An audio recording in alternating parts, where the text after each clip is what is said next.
వృత్తికి అభివృద్ధికి తేడా చూస్తే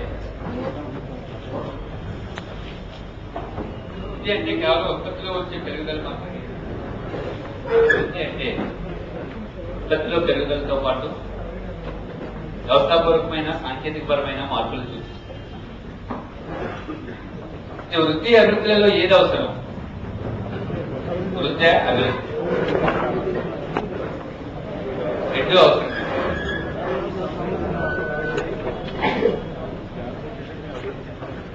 గ్రోత్ వితౌట్ డెవలప్మెంట్, అభివృద్ధి లేని వృత్తి.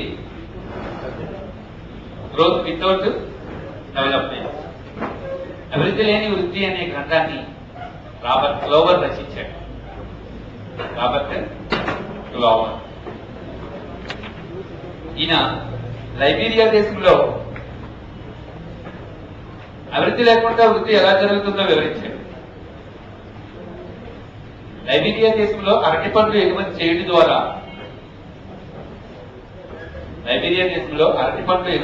ద్వారా ఎక్కువ ఆదాయం సంపాదించి వృత్తిని సాధిస్తుంది. అది అయితే లైబీరియాలో వృత్తి అయితే జరుగుతున్నది, కానీ ప్రజల జీవన ప్రమాణంలో మార్పు రాలేదు. ఇక్కడ సాంకేతిక పరిజ్ఞానంలో మార్పు రాలేదు. సో లైబీరియాలో ఏం కనిపిస్తున్నది? మనకి వృత్తి కనిపిస్తుంది. ఏమి లోపిస్తుంది? అభివృద్ధి అనేది లోపిస్తుంది. కాబట్టి అభివృద్ధి లేని వృత్తి అనవసరం. అభివృద్ధి లేని వృత్తి అనవసరంగానే చెప్పాలి. అలాగే సౌదీ అరేబియా దేశాల్లో పెట్రోల్ ఎక్కువ ఉత్పత్తి అవుతుంది. పెట్రోల్ ఎక్కువగా వెలికి తీసి దాన్ని విదేశాలకు ఎగుమతి చేసి ఆదాయాన్ని సంపాదించి ఆదాయాన్ని పెంచుకుంటున్నారు. ఇక్కడ సౌదీ అరేబియా. కాబట్టి సౌదీ అరేబియా దేశంలో వృద్ధి జరుగుతున్నది, కానీ అభివృద్ధి జరగలేదు. లైబీరియా దేశం కానీ సౌదీ అరేబియన్ ముస్లిం కంట్రీస్ అంటే పెట్రోల్ ఎక్స్పోర్ట్ చేసే ముస్లిం కంట్రీస్ లో కానీ వృద్ధి జరుగుతున్నది, కానీ అభివృద్ధి అనేది జరగలేదు. కాబట్టి గ్రోత్ వితౌట్ డెవలప్మెంట్, అభివృద్ధి లేని వృత్తి అనవసరం. మనకు అర్థమయ్యే భాషలో చెప్పాలంటే మనిషి ఎదుగుతుంటాడు, వాడి ఆలోచన ఎదగదు. మన వాళ్ళు పెద్దలు అంటారు చూడండి, మనిషి చూస్తే తాటి చేతిలాగా ఉన్నాడు, వాడి వ్యవహారం చూస్తే చిన్నపిల్లలాగా వ్యవహరిస్తున్నాడు, వాడి బుద్ధి లేదు అంటారు. అంటే వాళ్ళ గ్రోత్ ఉంది, ఏం లోపించింది? డెవలప్మెంట్ లోపించింది. గ్రోత్ ఉంది కానీ డెవలప్మెంట్ లోపించింది. అలాగని వృద్ధి లేని అభివృద్ధి అవసరమా? వృద్ధి లేని అభివృద్ధి అంటే అన్ని రకాల మార్పులు వచ్చాయి. వ్యవస్థాపరమైన మార్పులు వచ్చాయి, సాంకేతికపరమైన మార్పులు వచ్చాయి, వ్యవస్థలో చేంజెస్ వచ్చాయి, కానీ ఉత్పత్తి పెరగలేదు. అన్ని రకాల చేంజెస్ వచ్చాయి, కానీ ఉత్పత్తి ఈతో ఇయర్ పెరగటం లేదు, వృద్ధి లేదు. కాబట్టి వృద్ధి లేని అభివృద్ధి కూడా అవసరం లేదు. వృద్ధి లేకుండా అభివృద్ధి, ఓన్లీ అభివృద్ధి వల్ల ఉపయోగం ఏంటి? అన్ని రకాల చేంజెస్ వచ్చి ఉత్పత్తి పెరగకపోతే ఎట్లా? ఇక్కడ అన్ని రకాల చేంజెస్ వచ్చాయి, ఉత్పత్తి పెరగడం లేదు. చూడండి, తెలుగులో సామెత ఉంది, అన్నీ ఉన్నాయి కానీ అల్లుడి నోట్లో తినంది అంట. అట్లా ఇక్కడ పరిస్థితి ఏంటంటే అన్ని రకాల చేంజెస్ వచ్చాయి, కానీ ఉత్పత్తి పెరగటం. కోచింగ్ తీసుకున్నాం, మంచి మెటీరియల్ కొనుక్కున్నాం, మంచి స్నేహితులు ఉన్నారు, మంచి రూమ్ ఉంది, మంచి అకామిడేషన్ ఉంది, మంచి ఇన్ఫ్రాస్ట్రక్చర్ ఉంది, రోజుకి 10-12 గంటలు చదువుతున్నాం, కానీ ఉద్యోగం రావటం లేదు. వృద్ధి లేదు అక్కడ. కాబట్టి వృద్ధి లేని అభివృద్ధి వల్ల కూడా ఉపయోగం లేదు. కాబట్టి దేశానికి వృద్ధి అభివృద్ధి రెండు అవసరమే. వృద్ధి ఉండాలి, అభివృద్ధి ఉండాలి దేశానికి. వృద్ధికి ఫార్ములా చెప్పాను గతంలో మీకు. వృద్ధికి ఫార్ములా ఏం చెప్పాను? ఖాతీ అనే టాపిక్ చెప్పేటప్పుడు చెప్పాను. G is equal QT minus 1 by QT minus 1 into 1. మనకు గుర్తుందా? మళ్ళా వేయాలా? జాతీయ అనే టాపిక్ చెప్పేటప్పుడు అక్కడ వృద్ధి రేటు అనే అంశం వచ్చినప్పుడు చెప్పాను. వృద్ధి రేటు is equal g stands for growth rate. Q అంటే పరిమాణము, టీ అంటే కాలము, ఈ కాలంలో పరిమాణం మైనస్ QT-1. QT-1 అంటే టీ అంటే కాలం కదా చెప్పాము, టీ నుంచి ఒకటి తీసిస్తే ముందు సంవత్సరము అని అర్థం. మళ్ళా వెయ్యలా ఐడియా అవుతుంది జరిగింది. G is equal QT minus QT-1 by QT-1 into 100. QT అంటే టీ కాలంలో పరిమాణం, QT-1 అంటే ముందు సంవత్సర పరిమాణం.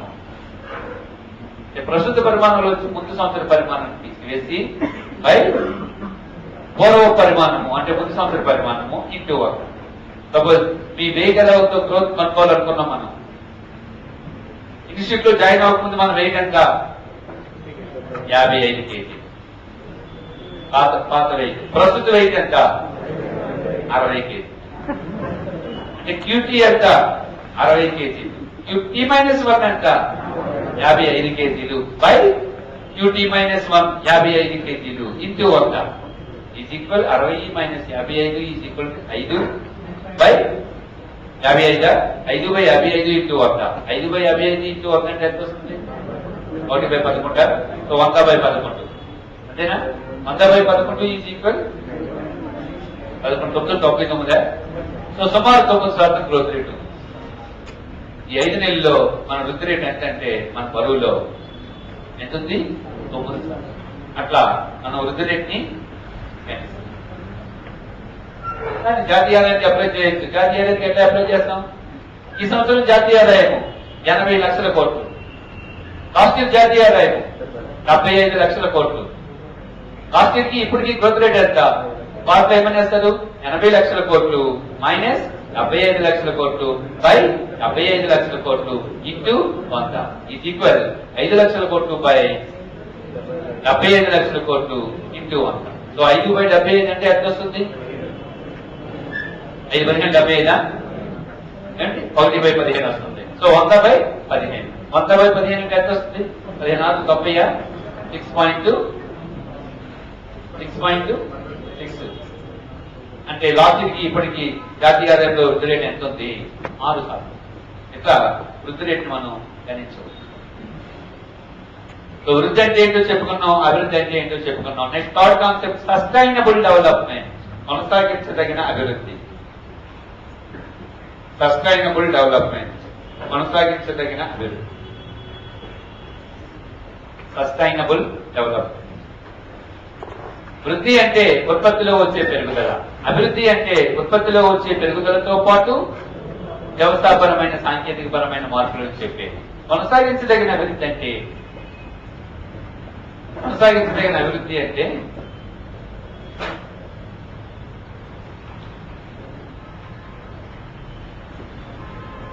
భవిష్యత్తు తరాల వారి అవసరాలు తీర్చే సామర్థ్యము దెబ్బతీయకుండా ప్రస్తుత తరం వారు తమ అవసరాలు నెరవేర్చుకోవడమే కొనసాగించదగిన అభివృద్ధి. కొనసాగించదగిన అభివృద్ధికి చాలా నిర్వచనాలు ఉన్నాయి. అందులో బ్రెడ్లాండ్ నిర్వచనము ఒకటి. బ్రెడ్లాండ్ BRUTTLAND బ్రెడ్లాండ్. కొనసాగించదగిన అభివృద్ధికి వివిధ నిర్వచనాలు ఉన్నాయి. అందులో ఒక నిర్వచనము బ్రెడ్లాండ్ నిర్వచనం. అసలు ఈ కొనసాగించదగిన అభివృద్ధి అనే పదాన్ని మొట్టమొదటిసారిగా ఉపయోగించింది ఎవరు? ప్రపంచ పర్యావరణ అభివృద్ధి కమిషన్ వారు అవర్ కామన్ ఫ్యూచర్ అనే ఒక సెమినార్ రిపోర్ట్ లో ఈ పదాన్ని ఉపయోగించారు. అవర్ కామన్ ఫ్యూచర్ అనే ఒక సెమినార్ రిపోర్ట్ లో ఈ పదాన్ని ఉపయోగించారు. ఎవరు ఉపయోగించారు? ప్రపంచ పర్యావరణ అభివృద్ధి కమిషన్ వారు ఈ పదాన్ని మొదటిగా ఉపయోగించారు. ఇది చాలా నిర్వచనాలు ఉన్నప్పటికీ నిర్వచనాలు అన్నింటిలో బెస్ట్ డెఫినేషన్ ఏది అంటే బ్రెడ్లాండ్ కమిషన్ వారు ఇచ్చిన నిర్వచనం. ఏంటి వీళ్ళు ఇచ్చిన నిర్వచనం? ప్రస్తుత తరం వారు తమ అవసరాలు తీర్చుకోవాలి. ఇలా తీర్చుకునేటప్పుడు భవిష్యత్తు తరాల వారి అవసరాలు తీర్చుకునే సామర్థ్యం దెబ్బతీయకూడదు. రివర్స్ లో చెప్పాలంటే భవిష్యత్తు తరాల వారి అవసరాలు తీర్చుకునే సామర్థ్యము దెబ్బతీయకుండా, భవిష్యత్తు తరాల వారి అవసరాలు తీర్చే సామర్థ్యము దెబ్బతీయకుండా ప్రస్తుత తరం వారు తమ అవసరాలు నెరవేర్చుకోవడమే కొనసాగించదగిన అభివృద్ధి. ఏమైనా అర్థమైందండి? కొనసాగించదగిన అభివృద్ధి అంటే అర్థం మనం బస్సులో పయనిస్తాం. పయనించినప్పుడు ఏదో మంది సీట్ దొరకాలనుకుంటున్నాం, సీట్ దొరుకుతుంది. కొంతమంది వెళ్ళేటప్పుడు పాటు చేయకుండా వెళ్ళిపోతారు 99%. 1% ఉంటారు. ఇలా ఆ సీట్ చాలా రకాల ఇబ్బందులకు గురి చేసి అవసరమైతే కట్ చేసి వెళ్ళిపోతారు. అదే రకమైన సాటిస్ఫై. అంటే వీడి అవసరాలు తీర్చుకున్నాడు, ఈ అవసరం మరొకరు తీర్చుకోకూడదు అనేది వాడి ఉద్దేశం. ఇక కాలేజీలో చూడండి, లాస్ట్ లో బ్యాచ్ వాళ్ళు ఏం చేస్తారు, ఫ్యాన్ అన్ని దగ్గర వచ్చేసి వెళ్ళిపోతారు. అది కూడా ఒక రకమైన సాటిస్ఫై. అంటే నువ్వు నీ అవసరాలు తీర్చుకుంటూ ఎలా ఉండాలి? వ్యవస్థిత అవసరాలు తీర్చుకునే సామర్థ్యం దెబ్బతీయకూడదు. అలా తీయకుండా అభివృద్ధి చెందితే దాన్నే కొనసాగించదగిన అభివృద్ధి. ప్రస్తుతం ప్రతి దేశం కూడా అభివృద్ధి చెందాలనే ఉద్దేశంతో విపరీతంగా వనరులను వినియోగిస్తున్నవి. వనరులు 2 రకాలు: పునరావృతం అయ్యే వనరులు, పునరావృతం కాని వనరులు. పునరావృతం కాని వనరులను విపరీతంగా వినియోగించడం వల్ల రోజు రోజుకి హరించుకుపోతుంది.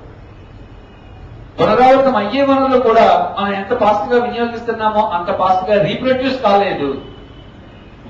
మనం వాటిని చాలా ఫాస్ట్ గా వినియోగిస్తున్నాం. అడవులు ఉన్నాయి, విపరీతంగా నరికి పడేస్తున్నాం.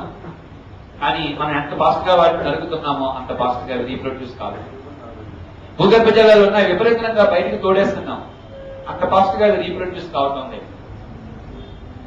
సో హరించుకుపోయే వనరులు విపరీతంగా వినియోగించడం వల్ల, పునరావృతం కాని వనరులు విపరీతంగా వినియోగించడం వల్ల హరించుకుపోతున్నాయి.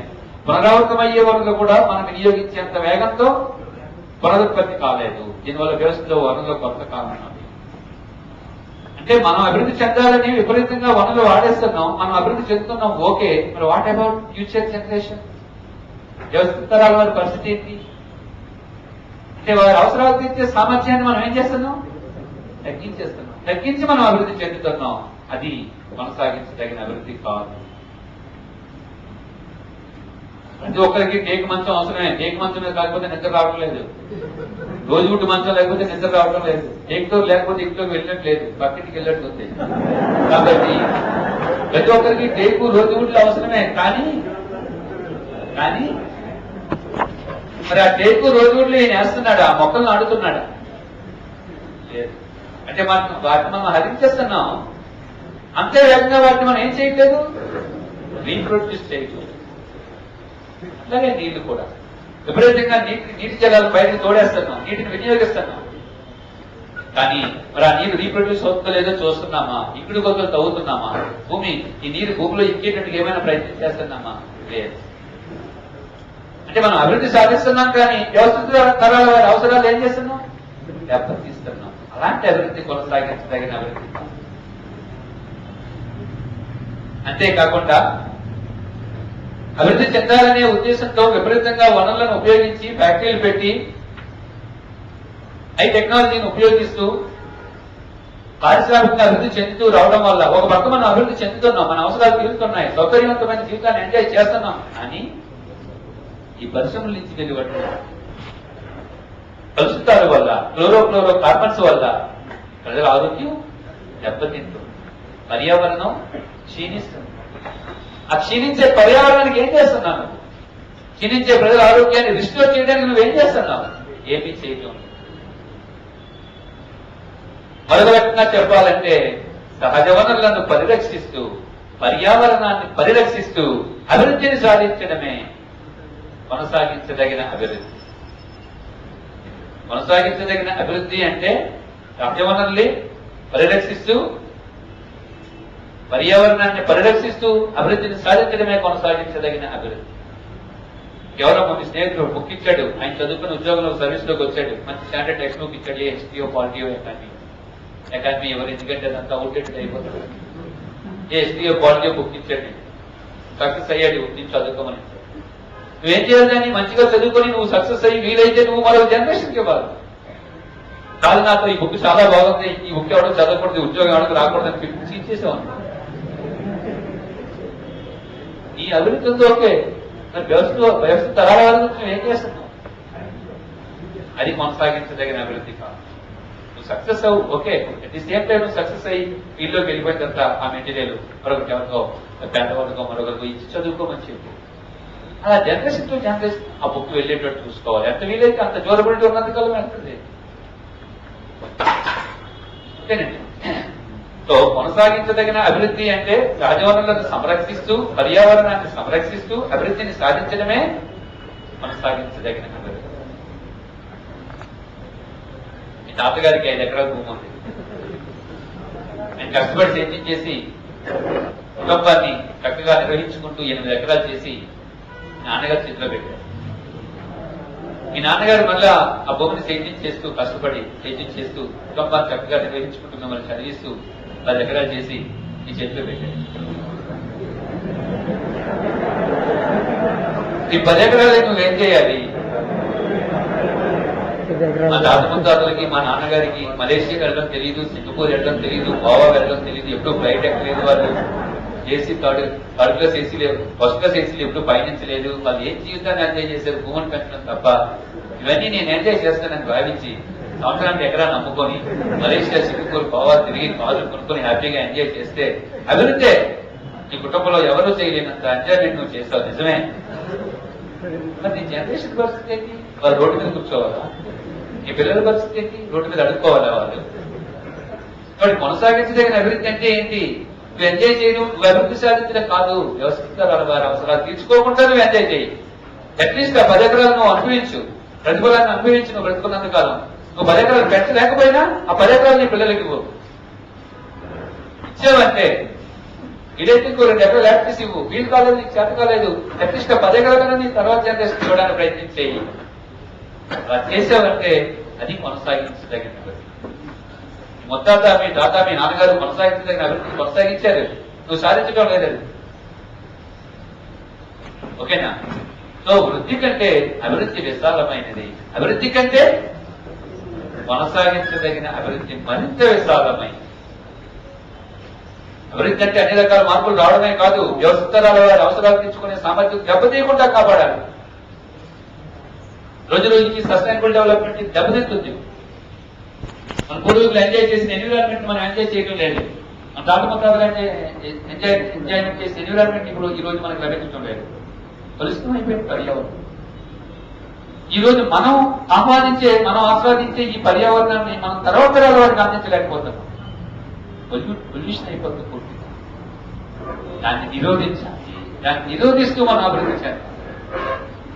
అంటే అర్థమయ్యే ఉండాలి. ఇక్కడ పరిశ్రమ పెట్టాలి, కార్లు తయారు చేయాలి, నువ్వు ఎంజాయ్ చేయాలి. అట్ ది సేమ్ టైం ఆ పరిశ్రమల నుంచి వచ్చే కలుషితాన్ని సహజ వనరులు వినియోగించాలి, చెట్లు నరకాలి, టేకును ఉపయోగించాలి. అట్ ది సేమ్ టైం మరొక టేక్ చెట్టు వేయాలి. చెప్తున్నాను, ఇక్కడ జరగకపోతే పూర్తిగా హరించిపోతాయి సహజ వనరులు. సింగరేణి కాలనీస్ లో బొగ్గు గనులు ఉన్నాయి. ఇదే వేగంతో వినియోగించుకుంటూ పోతే మరొక 50 సంవత్సరాలలో బొగ్గు గనులు పూర్తిగా హరించిపోతాయి రాష్ట్రం. కాబట్టి వాటిని సాధ్యమైనంత వరకు పొదుపుగా ఉపయోగించుకోవాలి. ఇదే విధంగా విచ్చలవిడిగా ఉపయోగిస్తే ఏమవుతుంది? 50 సంవత్సరాల తర్వాత మీ పిల్లలు కళాత్మక బీజంకి వస్తే అక్కడ సందర్శకుడు ఏం చెప్తాడంటే, అక్కడ ఈయన గైడ్ 50 సంవత్సరాల క్రితం మన ఆంధ్రప్రదేశ్ రాష్ట్రంలో సింగరేణి బొగ్గు గనులు ఉండేవి, ఇందులో బొగ్గు మంచిగా దొరికేది, ఆ బొగ్గు ఇదేనట. పూర్తిగా కాబట్టి వ్యవస్థిత అవసరాలను దృష్టిలో పెట్టుకుని అభివృద్ధిని సాధించాలి. దాన్ని కొనసాగించదగిన అభివృద్ధి ఎంత. ఈరోజు ఎందుకు పర్యావరణానికి ఇంపార్టెన్స్ ఇస్తున్నారు? ప్రోటోకాల్ ఎందుకు తీసుకుంటున్నారు? వరల్డ్ వైడ్ దేశాలన్నీ. అమెరికా ఎందుకు బొగ్గును దిగుమతి చేసుకుంటుంది, ఇనుమును దిగుమతి చేసుకుంటుంది, పెట్రోల్ దిగుమతి చేసుకుంటుంది? దాని దగ్గర లేదా? ఉంది. దానికి ఒక విజన్ ఉంది అమెరికాకి. దాని దగ్గర సహజంగా పుష్కలంగా ఉన్నప్పటికీ వాటిని వాడటం లేదు. ఇప్పుడు అది విదేశాల నుంచి దిగుమతి చేసుకుంటుంది. మన ఇండియాకి ఏమైనా విజన్ ఉందా? లేదు. ఇండియాలో ఇనుపగంజం కొద్ది గొప్ప ఎక్స్ట్రా ఉంది, దీన్ని విపరీతంగా విదేశాలకు ఎగుమతి చేయాలి. ఇట్లాగే ఎగుమతి చేసుకుంటూ పోతూ ఉంటే మరొక 20 సంవత్సరాల తర్వాత మనం దిగుమతి చేసుకోవాల్సి వస్తుంది. అంటే మన దేశానికి విజన్ లేదు, కొనసాగించదగిన అభివృద్ధిని సాధించాలనే తపన లేదు. బట్ అమెరికా లాంటి దేశాలకి చాలా విజన్ ఉంది. ఎన్నో సహజవంతులు ఉన్నాయి అమెరికాలో, కానీ దాన్ని వెలికి తీయట్లేదు, అది ఉపయోగించడం లేదు. విదేశాలకు దిగుమతి చేసుకుంటుంది అది. తన ఉద్దేశం ఏంటి? ఇప్పుడే కాదు, వ్యవస్థలో 50, 100, 200 సంవత్సరాలు అయినా సరే అమెరికాయే వరల్డ్ శాసించే స్థాయిలో ఉండాలి, మేము సుప్రీం పవర్ గా ఉండాలనే పని కొనసాగించదగిన అభివృద్ధికి ప్రాధాన్యత. ఓకేనండి. సో అభివృద్ధి అనే పదం కంటే కొనసాగించదగిన అభివృద్ధి అనే పదం విశాలం. జీవన నాణ్యత సింపుల్ వర్డ్ అది. జీవన నాణ్యత అంటే వ్యక్తులకు మెరుగైన విద్యని, ఆరోగ్యాన్ని, సంక్షేమాన్ని అందించుట, వ్యక్తుల హక్కులకు రక్షణ కల్పించుట, వ్యక్తికి స్వేచ్ఛ స్వాతంత్రం లభించేటట్టు చూడడాన్ని జీవన నాణ్యత అని అంటారు. జీవన నాణ్యత అంటే వ్యక్తులకు మెరుగైన ఆరోగ్యము, సంక్షేమము, పౌర హక్కులు, స్వేచ్ఛ స్వతంత్రాలు కల్పించడాన్ని జీవన నాణ్యత అంటారు. ఏమీ కాలేదు. నెక్స్ట్ ఆధునిక ఆర్థిక వృద్ధి.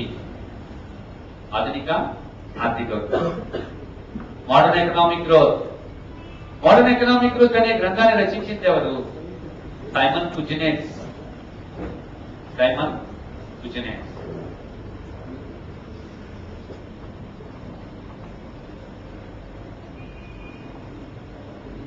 సైమన్ కుజినెట్స్.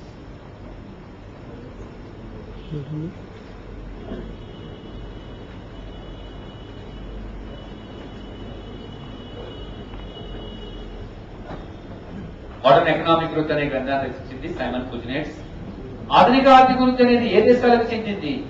డెవలప్డా, డెవలపింగ్ అంటే డెవలప్డ్ కంట్రీస్ కు సంబంధించి. రోజుగారితో చెప్పాను, ఆర్థిక వృద్ధి అనేది అభివృద్ధి చెందిన దేశాలకు చెందిన సమస్య.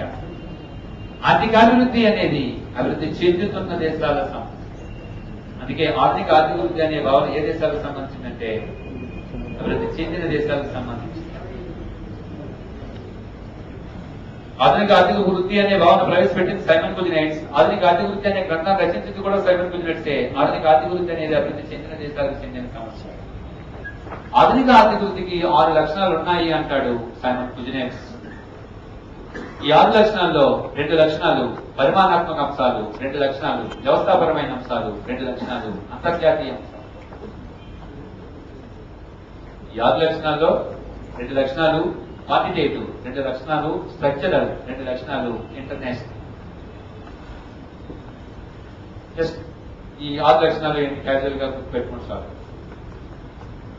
నెంబర్ 1, అధిక తలసరి ఉత్పత్తి వృద్ధి రేటు. అధిక తలసరి ఉత్పత్తి వృద్ధి రేటు, అధిక జనాభా రేటు. అభివృద్ధి చెందిన దేశాల్లో 6 లక్షణాలు ఉంటాయంటాడు సైమన్ కుజినెట్స్. అందులో మొదటి లక్షణం ఏంటి? అధిక తలసరి ఉత్పత్తి వృద్ధి రేటు. అంటే తలసరి ఆదాయం చాలా వేగంగా పెరుగుతుంది మరియు జనాభా కూడా వేగంగానే పెరుగుతుంది మొదట్లో. అది మొదటి లక్షణం. 2, ఉత్పాదక పెరుగుదల. ఉత్పాదకత పెరుగుట. ఉత్పాదకత అంటే ఏంటి? మీకు నేను వ్యవసాయ టాపిక్ చెప్పేటప్పుడు చెప్పుకుంటాను. ఉత్పత్తి, ఉత్పాదకత. ఉత్పాదకత అంటే 1 హెక్టార్కి వచ్చే దిగుబడి, 1 ఎకరానికి వచ్చే దిగుబడిని ఉత్పాదకత అంటారు. ఉత్పత్తి అంటే మొత్తం ఎకరాల్లో వచ్చే దిగుబడి, మొత్తం హెక్టార్లలో వచ్చే దిగుబడి ఉత్పత్తి. ఏది దేనిపై ఆధారపడి ఉంటుంది? ఉత్పాదకతపై ఉత్పత్తి ఆధారపడి ఉంటుంది. నువ్వు గంటకు చదివే చదువుని ఉత్పాదకత అంటారు, రోజుకి చదివే చదువుని ఉత్పత్తి అంటారు. వారంలో చదివే చదువుని ఉత్పాదకత అంటారు, సంవత్సరంలో చదివే చదువుని ఉత్పత్తి. నువ్వు గంటకి ఎన్ని పేజీలు టైప్ చేసావు? ఉత్పాదకత. రోజుకి ఎన్ని పేజీలు టైప్ చేసావు? ఉత్పత్తి. ఒక రైతుకి 10 ఎకరాల భూమి ఉంటే ఎకరాల్లో ఎంత దిగుబడి వస్తుంది? ఉత్పాదకత. 10 ఎకరాల్లో నువ్వు ఎంత వచ్చింది? ఉత్పత్తి. ఉత్పాదకత అనేది దేనిపై ఆధారపడి ఉంటుంది? మనం వాటి టెక్నిక్స్ బట్టి ఆధారపడి ఉంటుంది. మనం లేటెస్ట్ టెక్నాలజీని ఉపయోగిస్తే ఆటోమేటిక్ గా ఉత్పాదకత పెరుగుతుంది. టైప్ రైటర్ మీద టైప్ చేయి, కంప్యూటర్ మీద టైప్ చేయి, దేని మీద వేగంగా ఉంటుంది? కంప్యూటర్ మీద వేగంగా. సో ఉత్పాదకత ఎక్కువ ఉంటుంది. డిస్టర్బెన్స్ వాతావరణంలో చదువు, రిజెంట్ వాతావరణంలో చదువు. ఈ రెండింటిలో ఎక్కడ ప్రొడక్టివిటీ ఎక్కువ ఉంటుంది? రిజెంట్ వాతావరణంలో చదివేటప్పుడు ప్రొడక్టివిటీ ఎక్కువ ఉంటుంది. అభివృద్ధి చెందిన దేశాలలో మరొక లక్షణం ఏంటి అంటే ఉత్పాదకత ఎక్కువగా ఉంది. ఉత్పాదకత ఎక్కువగా ఉంటాయి. ఈ రెండు లక్షణాలు ఏ లక్షణాలు అంటే పరిమాణాత్మక లక్షణాలు, పరిమాణాత్మక అంశాలు. నెక్స్ట్ తర్వాత రెండు, అభివృద్ధి చెందిన దేశాలలో చాలా వేగంగా నిర్మాణాత్మక మార్పులు సంభవిస్తుంటాయి. స్ట్రక్చరల్ చేంజెస్ అనేవి వేగంగా సంభవిస్తూ ఉంటాయి.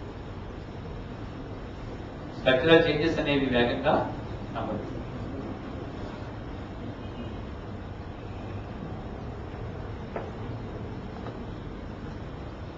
నిర్మాణాత్మకమైన మార్పులు అంటే చెప్పాను కదా, పొదుపు పెట్టుబడులు పెరుగుతూ ఉంటాయి, నిరుద్యోగం తగ్గుతూ ఉంటుంది, పేదరికం తగ్గుతూ ఉంటుంది, అక్షర జ్ఞానం పెరుగుతూ ఉంటారు, వ్యవస్థలో మార్పులు వస్తూ ఉంటాయి. దాని నిర్మాణాత్మకమైన మార్పులు అంటారు. చాలా ఫాస్ట్ గా సంభవిస్తాయి ఈ దేశాలు. ఫోర్త్ పాయింట్, పట్టణీకరణ. వేగంగా పట్టణీకరణ జరుగుతుంది. వేగంగా పట్టణీకరణ జరుగుతుంది అంటే గ్రామీణ ప్రాంతాల నుంచి పట్టణ ప్రాంతాలకు మార్పు చెందుతూ ఉంటుంది. గ్రామాలు పట్టణాలుగా ఆవిర్భవిస్తుంటాయి. పట్టణీకరణ జరిగే కొద్దీ ప్రజల ఆలోచనలో మార్పు వస్తుంది. పట్టణీకరణ.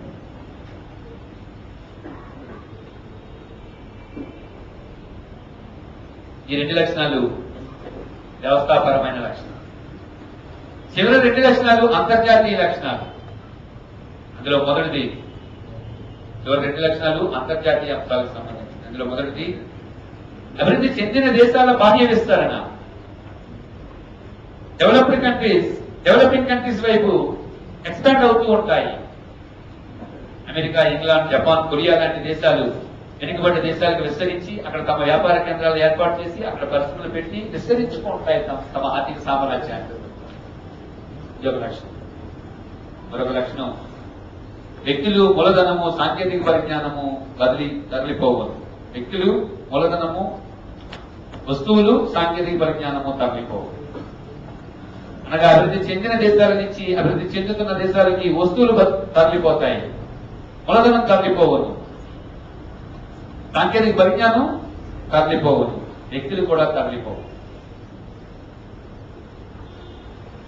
ఉదాహరణకి ఈరోజు ఇండియాలో వాడే వస్తువులు ఎక్కువగా ఎక్కడి నుంచి వచ్చేవి? డెవలప్డ్ కంట్రీస్ నుంచి వచ్చేవి.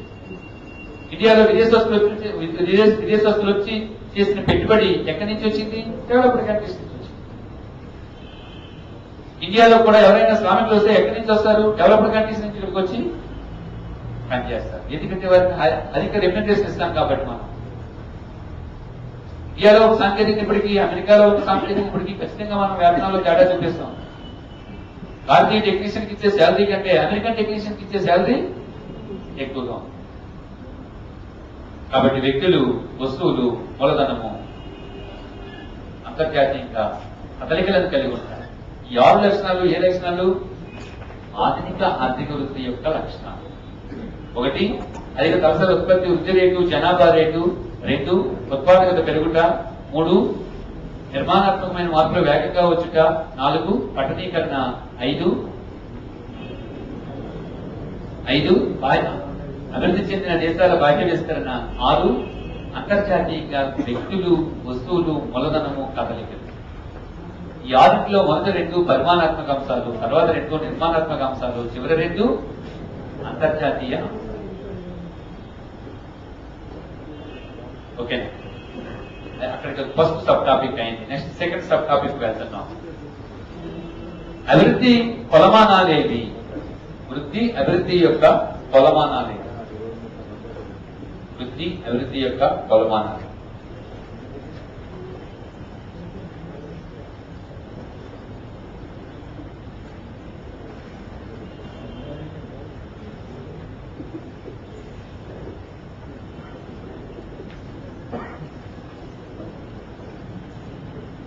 వృద్ధి అభివృద్ధి యొక్క కొలమానం.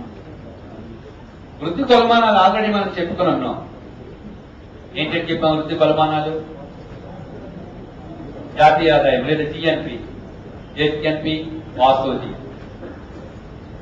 దాంట్లో లోపం ఉంటే తర్వాత ఏం తీసుకొచ్చాం? తలసరి ఆదాయం. ఏ తలసరి ఆదాయం? వాసో తలసరి. ఈరోజు ప్రపంచవ్యాప్తంగా ఆర్థిక వృద్ధికి కొలమానంగా దేన్ని తీసుకుంటున్నాం? వాసో తలసరి ఆదాయాన్ని తీసుకుంటాం. మరి ఆర్థికాభివృద్ధి జరుగుతున్నది లేనిది తెలుసుకోవడానికి కొలమానం ఏంటి? వృద్ధికి కొలమానం ఏంటో తెలిసింది, మరి ఆర్థికాభివృద్ధికి కొలమానం. ఆర్థికాభివృద్ధి అనేది బహుముఖమైన ప్రక్రియ. ఏదో ఒక అంశంతో దీనిని చెప్పలేరు. అందుకే ఆర్థికాభివృద్ధిని కొలిచేందుకు ఒక మానం కాక కాలక్రమేణా అనేక మానాలు రూపొందించబడుతూ వచ్చాయి. ఎందుకంటే ఆర్థికాభివృద్ధికి కొలమానంగా జాతీయ ఆదాయాన్ని తీసుకుంటే, జిఎన్పిని తీసుకుంటే, దేశంలో జాతీయ ఆదాయం పెరుగుతూ ఉంటుంది, జిఎన్పి పెరుగుతూ ఉంటుంది. కానీ 1970వ దశకానికి వచ్చేసరికి ప్రపంచ దేశాల జాతీయ ఆదాయం పెరుగుతున్నప్పటికీ అన్ని దేశాల్లోనూ పేదరికము, నిరక్షరాస్యత, అక్షరాస్యత ఒకేలా లేదు. జాతీయ ఆదాయం చూస్తే పెరుగుతున్నాయి, మరోవైపు పేదరికము, నిరక్షరాస్యత, అవిద్య చూస్తే పెరిగిపోతున్నాయి. జాతీయ ఆదాయం పెరుగుతూ పేదరికము, నిరుద్యోగిత, అసమానతలు రెండూ కూడా పెరిగితే ఇక్కడ అభివృద్ధి జరిగిందని చెప్పగలమా? చెప్పలేదు. చాలా తెలివైన వాడివి, చాలా ఇంటెలిజెన్స్ ఉంది, వెంటనే షార్ట్ గా రియాక్ట్ అవుతావు, అన్నింటిలో మంచిగానే ఉంది. ఇప్పుడు అభివృద్ధి కనపడుతుంది నీలో ఒకవైపు, కానీ మరొకవైపు సమాజంపై నీకు సరైన అవగాహన లేదు. కులతత్వాన్ని సపోర్ట్ చేస్తున్నావు, మతతత్వాన్ని సపోర్ట్ చేస్తున్నావు, స్త్రీ విద్యని వ్యతిరేకిస్తున్నావు. సో ఈ నేపథ్యంలో నీలో అభివృద్ధి ఉందని చెప్పగలమా? చెప్పరు. ఇది కూడా అంతే. 1970కి వచ్చేసరికి ప్రపంచవ్యాప్తంగా దేశాలలో జాతీయ ఆదాయం పెరుగుతూ వచ్చింది, జిఎన్పి పెరుగుతూ వచ్చింది. కానీ మరోవైపు పేదరికంలోనూ, నిరుద్యోగితలోనూ, అసమానతలోనూ పెరుగుదల కనిపిస్తున్నది. మరి జాతీయ ఆదాయము పెరిగి పేదరికము, నిరుద్యోగిత పెరిగితే అక్కడ అభివృద్ధి ఉందని చెప్పవచ్చా? చెప్పరా. అందుకే 1970 తరువాత ఆర్థికాభివృద్ధికి కొలమానంగా జాతీయ ఆదాయానికి బదులు, జిఎన్పికి బదులు అనేక కొలమానాలను రూపొందిస్తూ వచ్చారు. సో ఆ మానాలన్నీ ఇప్పుడు 1 by 1 డిస్కస్ చేస్తాం. సుమారు ఒక 10-12 మానాలు ఉన్నాయి, మనం ఒక 10 మాపనాలు ఉన్నాయి, అవి డిస్కస్ చేస్తాం. అందులో ఫస్ట్ వన్ ఆర్థికాభివృద్ధి కొలమానం. ఆర్థికాభివృద్ధి కొలమానాల్లో మొదటిది వాస్తవ జిఎన్పి, రియల్ జిఎన్పి. మీకు ముందే చెప్పాను, ఇక్కడ రియల్ జిఎన్పి అంటే రియల్ జీడిపి అని ఇవ్వచ్చు, రియల్ జిఎన్పి అని ఇవ్వచ్చు, రియల్ ఎన్డిపి అని ఇవ్వచ్చు, రియల్ ఎన్ఎన్పి అని ఇవ్వచ్చు, వాస్తవ జాతీయ ఆదాయం అని ఇవ్వచ్చు, ఏదైనా ఒకటే. ఈ సందర్భంలో జాతీయ ఆదాయం అంటే ఏదైనా కావచ్చు, జీడిపి కావచ్చు, జిఎన్పి కావచ్చు, ఎన్డిపి కావచ్చు. వాస్తవ జాతీయ ఉత్పత్తి పెరుగుతూ ఉంటే అక్కడ ఆర్థికాభివృద్ధి జరిగినట్లుగా భావించవచ్చని కొంతమంది ఆర్థికవేత్తలు అభిప్రాయపడింది. ఇలా అభిప్రాయపడిన వారిలో ముఖ్యులు సైమన్ కుజ్నెట్స్, మీట్, వేనర్, ప్రాంకెల్. సైమన్ కుజ్నెట్స్, మీట్, Viner, ప్రాంకెల్.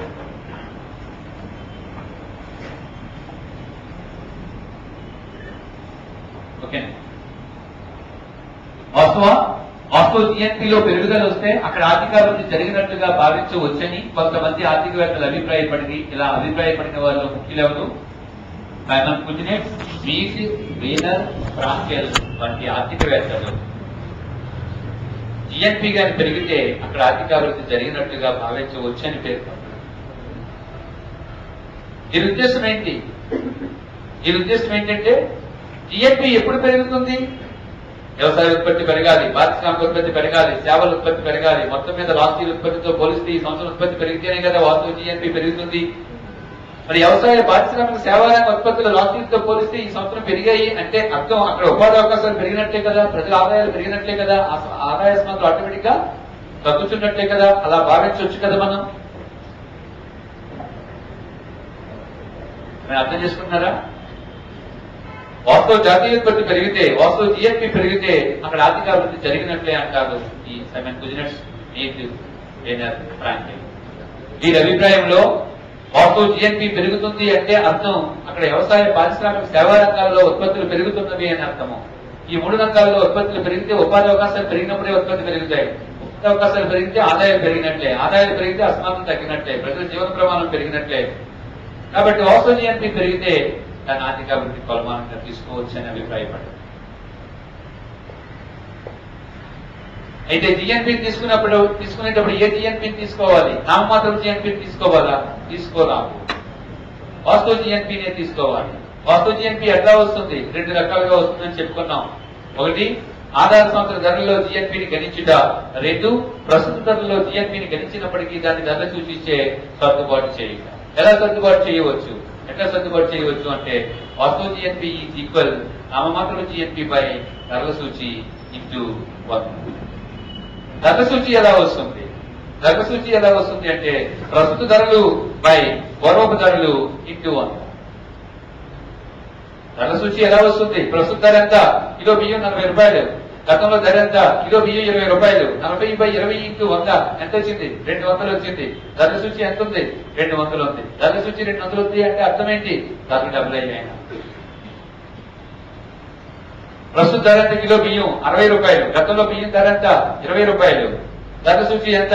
60 by 20 equal 60 by 20 into 100 is equal 300. 300 అంటే అర్థం ఏంటి? ధరలు 3 రెట్లు పెరిగాయి అయినా. లేదు, ప్రస్తుత ధరలు ఎంత? 20 రూపాయలే. గతంలో ధర ఎంత? 40 రూపాయలు. సో 20 బై 40 ఇంటూ 100 ఎంత వస్తుంది? 50. ధరల సూచి 50 ఉంది అంటే అర్థం ఏంటి? ధరలు సగానికి తగ్గాయి అయినా. ఎందుకంటే ధరల సూచిని ఎప్పుడు 100గా భావించాలి. ధరల సూచిని ఎప్పుడు ఆధార సంవత్సరం ధరల్లో ఎప్పుడు 100గా భావించాలి. ఏదైతే మనం ఆధార సంవత్సరంగా తీసుకున్నామో ఆ సంవత్సరం ఉన్న ధరను ఎంతగా భావించాలి? 100గా భావించాలి. ధరల సూచి 100 నుంచి 120 పెరిగితే 20% ధరలు పెరిగాయని అర్థం. 100 నుంచి 200 పెరిగితే ధరలు డబుల్ అయ్యాయని అర్థం. 100 నుంచి 300 పెరిగితే ధరలు 3 రెట్లు అయ్యాయని అర్థం. 100 నుంచి 50 పడిపోతే ధర సగం అయిపోయిందని అర్థం. 100 నుంచి 25 పడిపోతే ధర 1/4 పడిపోయింది అని. సో వాస్తవ జిఎన్పిని తీసుకోవాలి. వాస్తవ జిఎన్పి ఎలా వస్తుంది? నామమాత్రం జిఎన్పి బై ధరల సూచి ఇంటూ 100. ధరల సూచి ఎలా వస్తుంది? ప్రస్తుత ధరలు బై పూర్వ ధరలు ఇంటూ 100. ఫార్ములా ఇస్తే మనకి ధరల సూచి మరియు వాస్తవ జిఎన్పి రెండు కూడా వస్తుంది. ఇలా జిఎన్పి తీసుకొని ఆర్థికాభివృద్ధి జరిగింది లేదని చెప్పమంటారు గుజరాత్, నీట్, వేనర్, ఫ్రాంకెల్ వంటి ఆర్థిక. అయితే దీనిలో ఒక ప్రధానమైన డ్రాబ్యాక్ ఉంది, ఒక నష్టం ఉంది. దీంట్లో ఏంటి నష్టం? దీంట్లో నష్టం ఏంటంటే దేశంలో జనాభా పెరగటం వల్ల జాతీయ ఆదాయం పెరగచ్చు కదా. దేశంలో జనాభా పెరగటం వల్ల వాస్తవ ఉత్పత్తి పెరగచ్చు కదా. ఆటోమేటిక్ గా మన ఇండియా లాంటి దేశంలో సంవత్సరానికి 1.8 కోట్ల మంది జన్మిస్తున్నారంటే, సంవత్సరానికి ఒక ఆస్ట్రేలియా ఖండాన్ని మనం సృష్టిస్తున్నామంటే ఆటోమేటిక్ గా ఉత్పత్తి పెరుగుతుంది, వాస్తవ ఉత్పత్తి పెరుగుతుంది. అంత మాత్రానికి ఆర్థిక అభివృద్ధి జరిగిపోయిందని చెప్పగలవా? చెప్పలేవు. ఎందుకంటే జనాభా వేగంగా పెరిగి ఉత్పత్తి నెమ్మదిగా పెరిగితే ఒక్కొక్కరికి వచ్చే దశల ఉత్పత్తి పడిపోతుంది. 10 మంది కలిపి 50 బస్తాలు ఉత్పత్తి చేశారు. ఇప్పుడు 11వ వ్యక్తి వచ్చాడు, 53 బస్తాల ఉత్పత్తి జరిగింది. ఉత్పత్తి ఏమైంది? 50 నుంచి 53 బస్తాలకు పెరిగింది. కానీ దశల ఉత్పత్తి ఏమైంది? పడిపోయింది. ఎలా పడిపోయింది? 10 మంది కలిపి 50 బస్తాలు ఉత్పత్తి చేశారంటే ఒక్కొక్కడు 5 బస్తాలు ఉత్పత్తి చేశారు. 11 మంది కలిపి 53 బస్తాలు ఉత్పత్తి చేశాడంటే 5 బస్తాల కంటే తక్కువ ఉత్పత్తి జరిగింది. అంటే 11వ శ్రామికుడు రావడం వల్ల మొత్తం ఉత్పత్తి పెరగచ్చు, కానీ దశల ఉత్పత్తి పడిపోవచ్చు. ఈ విషయాన్ని ఎవరు లెక్కలోకి తీసుకోలేదు? వాస్తవ జిఎన్పి లెక్కలోకి తీసుకోలేదు. మరొక రకంగా చెప్పాలి అంటే వాస్తవ జిఎన్పిని ఆర్థికాభివృద్ధి కొలమానంగా తీసుకోవడంలో ప్రధానమైన లోపం ఏమనగా ఇది జనాభా పెరుగుదల ప్రభావాన్ని లెక్కలోకి తీసుకోలేదు.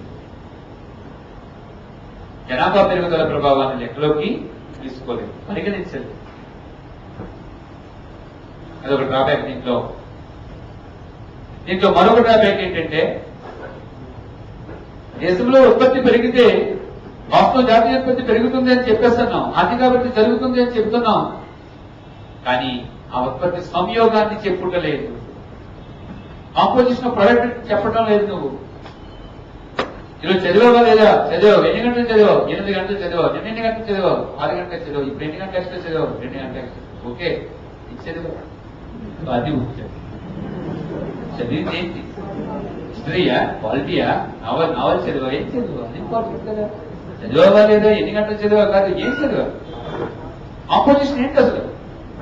జ్యోతిష చదివావా? ఈనాటి పేపర్ చదివావా? స్వాతి బుక్ చదివావా? హిస్టరీ చదివా? అది కూడా ఇంపార్టెంట్. దేశ ఉత్పత్తి పెరిగినంత మాత్రం సరిపోదు. ఆ ఉత్పత్తి ఏం పెరిగిందో తెలియాలి.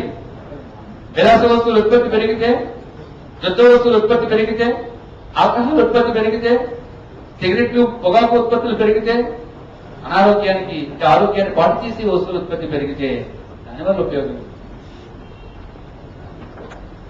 క్వాంటిటీ పరంగా చూస్తే జాతీయ ఉత్పత్తి పెరిగినట్టు కనపడుతుందండి. దేశం మొత్తం మీద వెచ్చలవిడిగా ఆల్కహాల్ ఉత్పత్తి చేసేవనుకో దేశ జాతీయ ఆదాయం పెరిగిపోతే, సిగరెట్లు విపరీతంగా ఉత్పత్తి చేసేవనుకో దేశ జాతీయ ఆదాయం పెరుగుతుంది. యుద్ధ వస్తువుల్ని యుద్ధ ట్యాంకులు ఉత్పత్తి చేసేవనుకో దేశ జాతీయ ఆదాయం పెరుగుతుంది. అంత మాత్రాన్ని ఆర్థికాభివృద్ధి జరిగినట్లేనా? ఆ ఉత్పత్తి సంయోగం ఏంటో చూడు. ఏ ఉత్పత్తి పెరిగింది? సామాన్యుడికి అవసరమైన ఉత్పత్తి పెరిగిందా? ధనవంతుడికి అవసరమైన ఉత్పత్తి పెరిగిందా? విలాస వస్తువుల ఉత్పత్తి పెరిగాయా? సామాన్య వస్తువుల ఉత్పత్తి పెరిగాయా? అవి కూడా గ్రహించాలి. ఆ విషయాన్ని ఎవరు చెప్పడం లేదు? జిఎన్పి అనేది ఆ విషయాన్ని చెప్పుకోలేదు. ఇది మరొక లోపం. అందుచే తరువాత కాలంలో వాస్తవ జిఎన్పికి బదులు వాస్తవ తలసరి ఉత్పత్తిని ఆర్థికాభివృద్ధికి కొలమానంగా తీసుకుంది.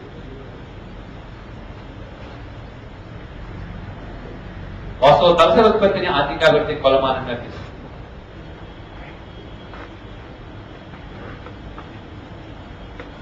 తలసరి ఉత్పత్తి అంటే తెలుసు మీకు, తలసరి ఆదాయం. తలసరి ఉత్పత్తికి తలసరి ఆదాయానికి తేడా తెలుసు కదా. తలసరి ఉత్పత్తి అంటే భౌతిక రూపం, తలసరి ఆదాయం అంటే ఆదాయ రూపం. జాతీయ ఉత్పత్తిని జనాభా చేత భాగిస్తే తలసరి ఉత్పత్తి వస్తుంది. జాతీయ ఆదాయాన్ని జనాభా చేత భాగిస్తే తలసరి ఆదాయం. తేడా తెలుస్తుందా?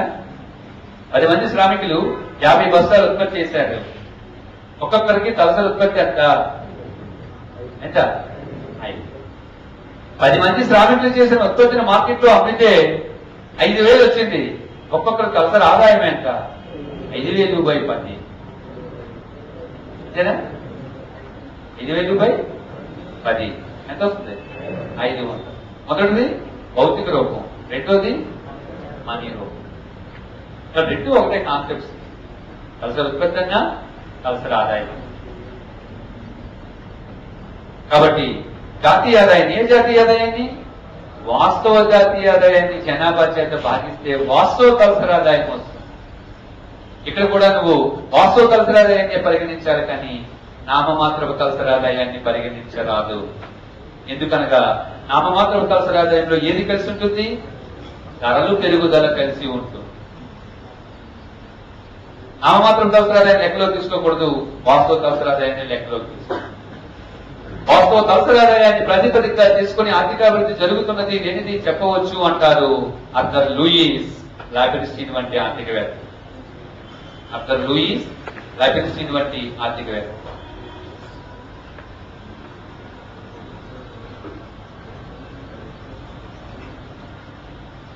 లూయిస్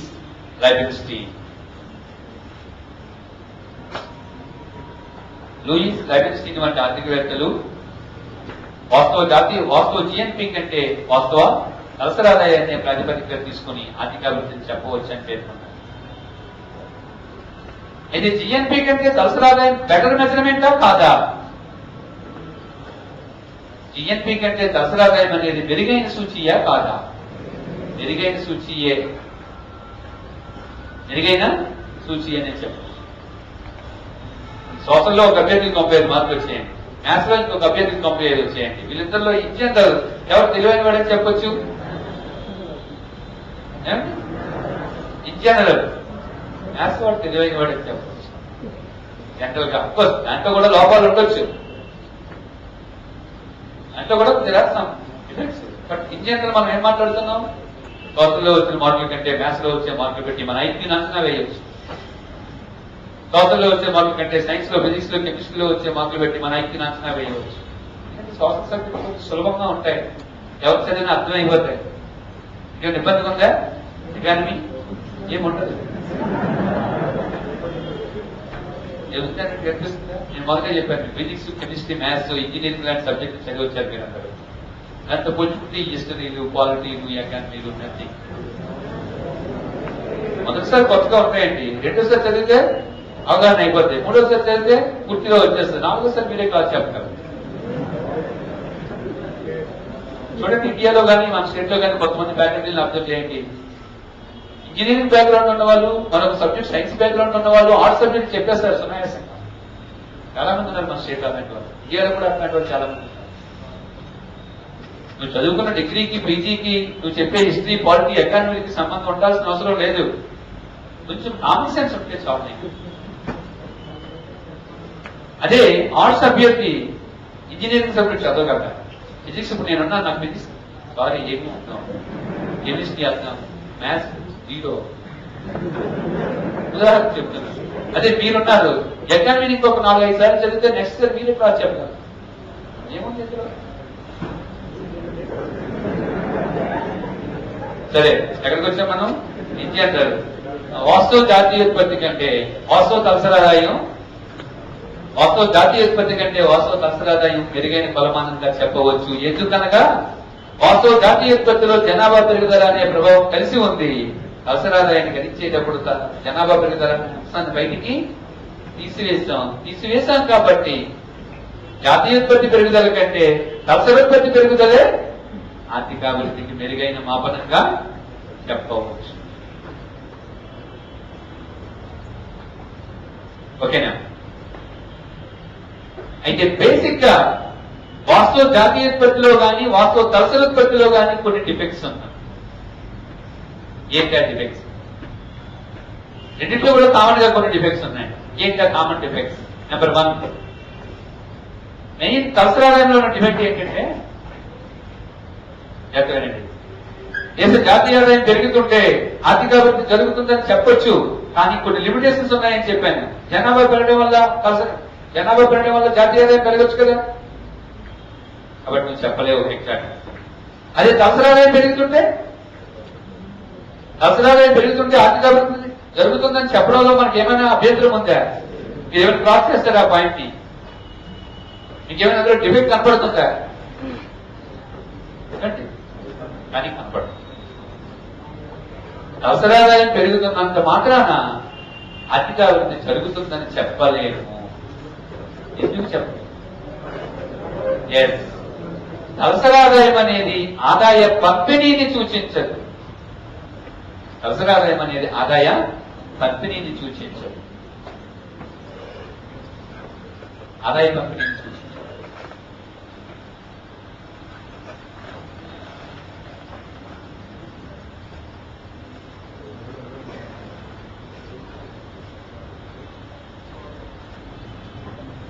ఆదాయ పంపిణీని సూచించదు. ఆదాయ పంపిణీని సూచించదు అంటే అర్థమైంది.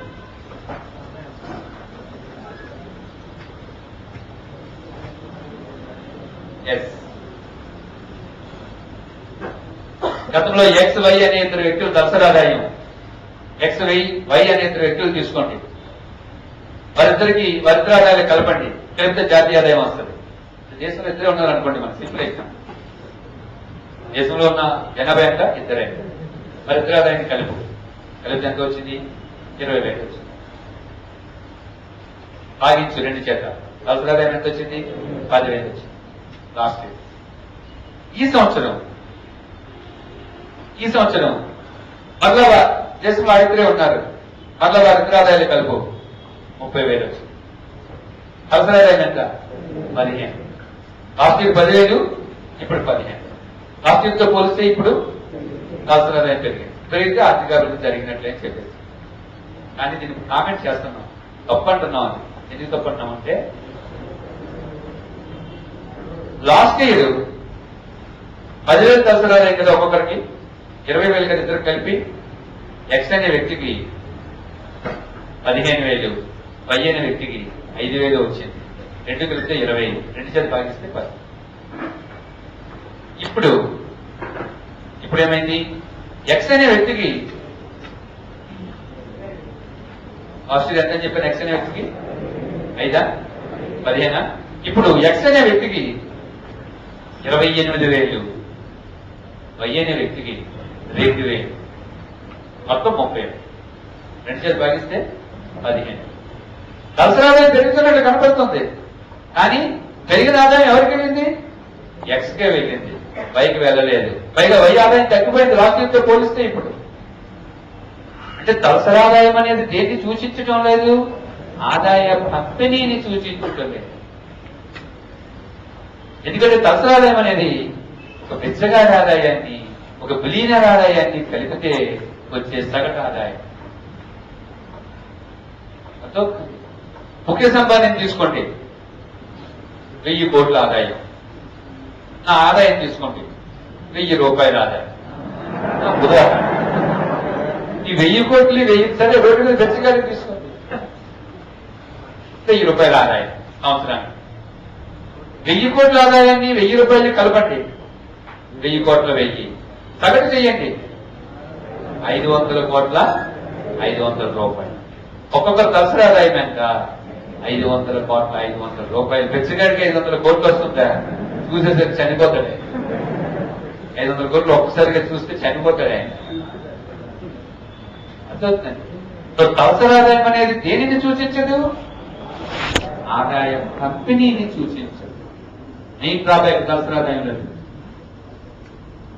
తలసరి ఆదాయం అనేది ఆదాయ పంపిణీని సూచించదు. కాబట్టి తలసరి ఆదాయాన్ని నువ్వు ఆర్థిక అభివృద్ధి కొలమానంగా ఎలా తీసుకుంటావు? తీసుకోకూడదు. First one. Second one, GNP కానీ వాస్తవ జిఎన్పి కానీ వాస్తవ తలసరి ఆదాయం కానీ ఉత్పత్తిని చెబుతాయి కానీ ఉత్పత్తి యొక్క సంయోగాన్ని చెప్పవు. చెప్పాను మీకు, ఆల్కహాల్ ఉత్పత్తి పెరిగింది, సిగరెట్ ఉత్పత్తి పెరిగింది, గుట్కా పాన్ల ఉత్పత్తి పెరిగింది, యుద్ధ వస్తువుల ఉత్పత్తి పెరిగింది. వీటన్నిటి ఉత్పత్తి పెరిగితే జాతీయ ఆదాయం పెరిగింది. జాతీయ ఆదాయం పెరిగితే ఆటోమేటిక్ గా తలసరి ఆదాయం కూడా పెరిగిపోయింది. కానీ దేశ ప్రజల ఆరోగ్యానికి దోహదపడేవా అవి?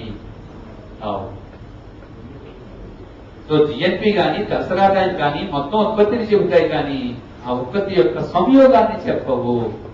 ఆ ఉత్పత్తి విలాస వస్తువుల ఉత్పత్తి, అవసర వస్తువుల ఉత్పత్తి, సామాన్యుడికి అవసరమయ్యేవా, ఆరోగ్యాన్ని పెంచేవా, ఆరోగ్యాన్ని తగ్గించేవా అనే అంశాన్ని ఈ రెండు కూడా చెప్పాలి.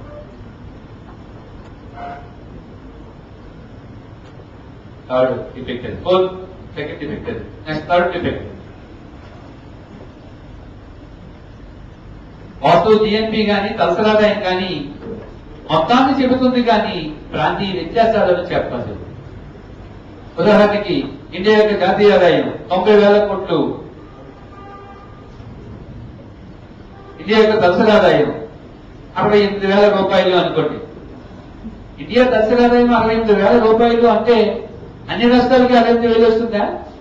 ఢిల్లీ తలసరి ఆదాయం 1,80,000 పైగా, బీహార్ తలసరి ఆదాయం 22,000. మరి ప్రాంతీయ సమానతలు చెబుతాయా ఇవి? ఏవి? వాస్తవ జిఎన్పి కానీ వాస్తవ తలసరి ఆదాయం కానీ ప్రాంతీయ సమానతల్ని చెప్పవు. క్లాస్లో టెస్ట్ పెట్టాం, 100 మార్కులకి టెస్ట్ పెడితే 100 మంది మార్కులు కలిపి 100 మంది చేత భాగించాం. సగటు మార్కు 78. మీకు సగటు మార్కు 78 అంటే అందరికీ 78 వచ్చాయా? కొంతమందికి 95, 96, 97, 98 రావచ్చు. నాలుగు వరకు ఒకటి ఉండొచ్చు, 15, 16 అయిపోవచ్చు. సగటు మార్కు 78. అందరికీ 78 వస్తుందని గ్యారెంటీ అంటే అసమానతల్ని చెప్పుటలేదు. జిఎన్పి కానీ తలసరి ఆదాయం కానీ అన్ని ప్రాంతాల ఉత్పత్తుల్ని, సగటు ఉత్పత్తుల్ని తెలియజేయద్దు, అనగా అసమానతలను తెలియజేయదు. అంటే జిఎన్పిలోనూ లోపాలు ఉన్నాయి, తలసరి ఉత్పత్తిలోనూ లోపాలు. Second one. Next third one,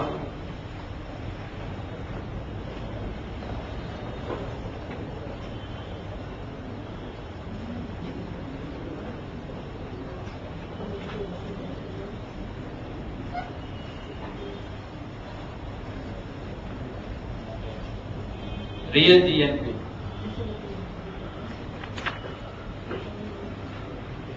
real per capital income. Third one, తలసరి వినియోగము, పెర్ క్యాపిటల్ కన్జంప్షన్. తలసరి వినియోగం. నిజానికి తలసరి ఆదాయము తలసరి వినియోగము ఇంచుమించుగా రెండు ఒకటి. తలసరి ఆదాయం అంటే ఏంటి?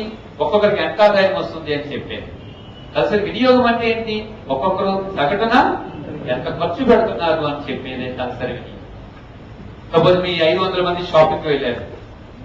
షాపుకి వెళ్ళి ఏవో వస్తువులు కొనుగోలు చేశారు. వచ్చిన తర్వాత ఎవరెంత ఖర్చు పెట్టారో నేను లెక్కలు అడిగితే మీరు చెప్పారు. మీరు చేసిన మొత్తం వ్యయము బై 500 చేస్తే సగటు ఖర్చు ఎంత? సగటు ఎంత ఖర్చు పెట్టారంటే 650 రూపాయలు ఖర్చు. ఒక్కొక్కరు 650 రూపాయలు ఖర్చు పెట్టారు అంటే అర్థం ప్రతి ఒక్కరూ 650 రూపాయలు ఖర్చు పెడతారా? కొంతమంది 1000 రూపాయలు ఖర్చు పెట్టవచ్చు, కొంతమంది 2000 ఖర్చు పెట్టవచ్చు, కొంతమంది 60 రూపాయలు ఖర్చు పెట్టవచ్చు. డబ్బులు అయిపోవడం అది సగటులో ఏమంది అంటే తలసరి ఆదాయంలో ఏ డిఫెక్ట్ ఉందో తలసరి వ్యయములో కూడా తలసరి వినియోగంలో కూడా అదే డిఫెక్ట్. అర్థవుతుందా? ఒక గోల్డ్ షాప్ వాడు ఉంటాడండి. సపోజ్ వాటిని ఈరోజు మీకు వచ్చిన కస్టమర్స్ ఎంతమంది? 2 అంటాడు. సరే, 2 కలిసి ఎంత ఖర్చు పెట్టారు? 1 కోటి రూపాయలు ఖర్చు. అంటే ఒక్కొక్కరు సగటు ఖర్చు ఎంత? 50 లక్షలు. నిజానికి ఇద్దరు ఒక్కొక్కరు 50 లక్షలు ఖర్చు పెట్టి ఉంటారంటారా? లేదు. మొదట ఆయన 99 లక్షల 50,000 ఐటమ్ ఒకటే కొనుక్కొని రెండో ఆయన 99,50,000 ఐటమ్ కొనుక్కొని వెళ్ళాడు. మొదట ఆయన రెండో ఆయన 50,000 ఐటమ్ కొనుక్కొని మొత్తం మీద కోటి అయింది. ఎవరైతే చేస్తే 50 లక్షలు. ఇప్పుడు అందరి ఖర్చు ఒకలా ఉండదు. దేశం మొత్తం వినియోగాన్ని జనాభా చేత భాగిస్తే తలసరి వినియోగం వస్తుంది. ఈ తలసరి వినియోగంలో కూడా ఏ డిఫెక్ట్ ఉంది? తలసరి ఆదాయంలో ఏ డిఫెక్ట్ ఉందో అదే డిఫెక్ట్. అర్థమైందండి లోపం ఏమైనా? తలసరి ఆదాయంలో ఏ లోపం అయితే ఉందో కంపెనీని సూచించదు కదా. తలసరి వినియోగం కూడా దేన్ని సూచించదు? కంపెనీని సూచించదు. అందరూ ఒకలా ఉంటుందండి. ఉదాహరణకి క్లాత్ సెంటర్కి వెళ్ళండి. క్లాత్ సెంటర్కి వెళ్తే కొంతమంది షాపింగ్ చేస్తారు. అట్లా వస్తారు, ఇలా లేటెస్ట్ ఫ్యాషన్స్ ఏవైతే చూస్తారు. ఒక అర్ధ గంట కొనుక్కొని వెళ్ళిపోతారు. బిజీ వాళ్ళు, ఖాళీ ఉండదు. ప్రతిదీ చూసుకునేంత చెక్ చేసుకునేంత అవకాశం ఉంటుంది వాళ్ళు. 1-2 గంటల్లోనే షాపింగ్ చేసుకుని అంటే వాళ్ళ షాపింగ్ 1,00,000-2 లక్షలు. కొంతమంది వస్తారు, షాప్ ఓపెన్ చేసినప్పుడు ఫస్ట్ కస్టమర్ ఈయనే, క్లోజ్ చేసేటప్పుడు వెళ్ళిపోమని లాస్ట్ కస్టమర్ ఈయనే. ఏం కొంటాడు? 150 రూపాయలు బయ్యం కొనుక్కొని.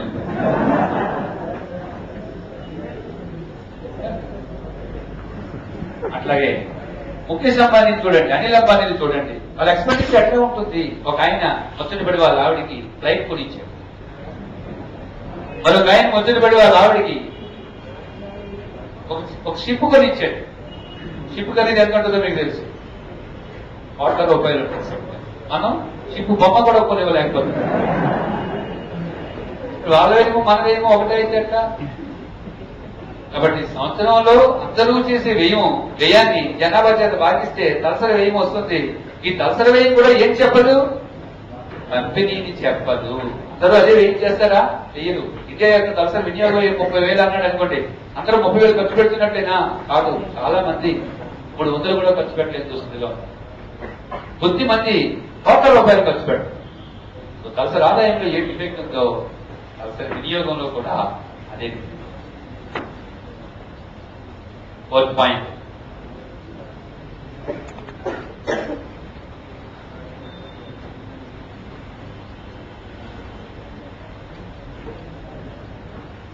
At economic welfare, ఇక్కడ ఆర్థిక సంక్షేమ సూచి. ఇక్కడ ఆర్థిక సంక్షేమ సూచి.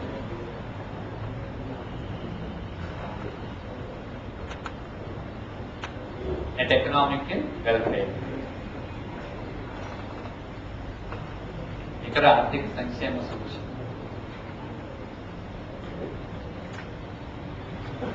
మొదట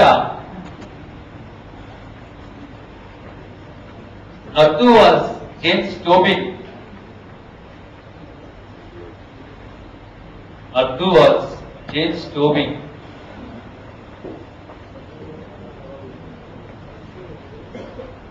Nardu was James Tobin వంటి ఆర్థికవేత్తలు మెజర్ ఆఫ్ ఎకనామిక్ వెల్ఫేర్ అనే భావన ప్రవేశపెట్టారు. Measure of economic welfare, MEW. Nordhaus James Tobin వంటి ఆర్థికవేత్తలు మెజర్ ఆఫ్ ఎకనామిక్ వెల్ఫేర్, తెలుగులో ఆర్థిక సంక్షేమ కొలమానము అనే భావనను ప్రవేశపెట్టారు. ఈ ఆర్థిక సంక్షేమ కొలమానము అనే భావనని కొన్ని చేర్పులు మార్పులు చేసి కొంత సర్దుబాటు చేసి శామ్యూల్సన్ నెట్ ఎకనామిక్ వెల్ఫేర్ అని పేరు మార్చాను. కాబట్టి నెట్ ఎకనామిక్ వెల్ఫేర్ అనే భావన ఎవరిది? శామ్యూల్సన్.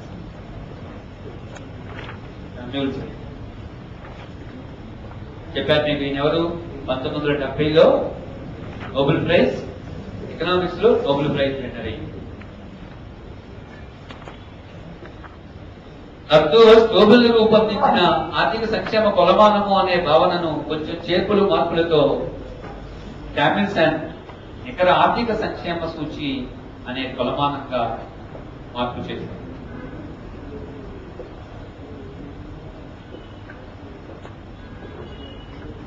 Simple concept. మనం ఫస్ట్ ఏం చెప్పాం? జాతీయ ఆదాయం చెప్పాం. రెండోది తలసరి ఆదాయం చెప్పాం. మూడవది తలసరి వినియోగం చెప్పాం. మీరు గమనించాల్సిన విషయం ఏంటంటే తలసరి ఆదాయం కానీ తలసరి వినియోగం కానీ బేసిక్ గా దేనిపై ఆధారపడతాయి? జాతీయ ఆదాయం పైన ఆధారపడతాయి. అంటే ఈ మూడు ఇన్కమ్ సంబంధించినవే. ఇప్పుడు శామ్యూల్సన్ కూడా ఇన్కమ్ ని బేస్ చేసుకుని చెప్పాడు ఆర్థికాభివృద్ధి కొలమానాన్ని. ఈయన ఏమంటాడంటే జాతీయ ఆదాయాన్ని గణించేటప్పుడు ప్రజల సంక్షేమాన్ని పెంపొందించే కొన్ని అంశాలను మనం లెక్కలోకి తీసుకోలేదు. ప్రజల సంక్షేమాన్ని తగ్గించే మరికొన్ని అంశాలు కూడా లెక్కలోకి తీసుకోలేదు. జాతీయ ఆదాయ గణంలో ప్రజల సంక్షేమాన్ని పెంపొందించే కొన్ని అంశాలు పరిగణలోకి తీసుకోలేదు, తగ్గించే అంశాలు కూడా పరిగణలోకి తీసుకోలేదు. మరి నిజమైన జాతీయ ఆదాయం రావాలంటే ఏం చెయ్యాలి? నిజమైన జాతీయ ఆదాయం రావాలంటే ఏం చేయాలి? ప్రజా సంక్షేమాన్ని పెంపొందించే అంశాల్ని చేర్చాలి, ప్రజా సంక్షేమాన్ని తగ్గించే అంశాల్ని తీసివేయాలి. అప్పుడే మనకి నిజమైన జాతీయ ఆదాయం వస్తుంది, అప్పుడే నిజమైన మన సంక్షేమం తెలుస్తుంది అంటాడు శామ్యూల్సన్. ఉదాహరణకి మీరు 5 నెలలు కోచింగ్ తీసుకున్నారు. 5 కాదు కదా, 5.5 నెలలు, సరే 6 అనుకున్నాం. 6 నెలలు కోచింగ్ తీసుకున్నారు. ఎంత ఖర్చు అయింది? 6 నెలల కోచింగ్ లో మీకు అయిన వ్యయం ఎంత? ఎంతండి? 50,000. ఎలా చెప్పారు? 6 నెలలు, 6 నాలుగులు 24,000, ఫీజు 17,000, 24, 17, 41,000. ఇదేం ఖర్చు? సరే, ఇతర ఖర్చులు ఎక్కువ, ఫోన్ ఖర్చులని, ఛార్జీల, మెయింటెనెన్స్ ఖర్చులు ఎక్కువ ఉన్నాయనుకోండి. సరే, మీరు అనుకున్నట్టు 50,000 అయింది. అది నిజంగా మీకు 50,000 ఖర్చు అయిందా? కాదు, అంతకంటే ఎక్కువ ఖర్చు అయింది. మీరు ఆ వాస్తవ్యాన్ని లెక్కలోకి తీసుకోవడం లేదు. 6 నెలలు కోచింగ్ తీసుకోవడం వల్ల మీకు అయిన ఖర్చు ₹1,00,000 కంటే ఎక్కువ ఉంటుంది.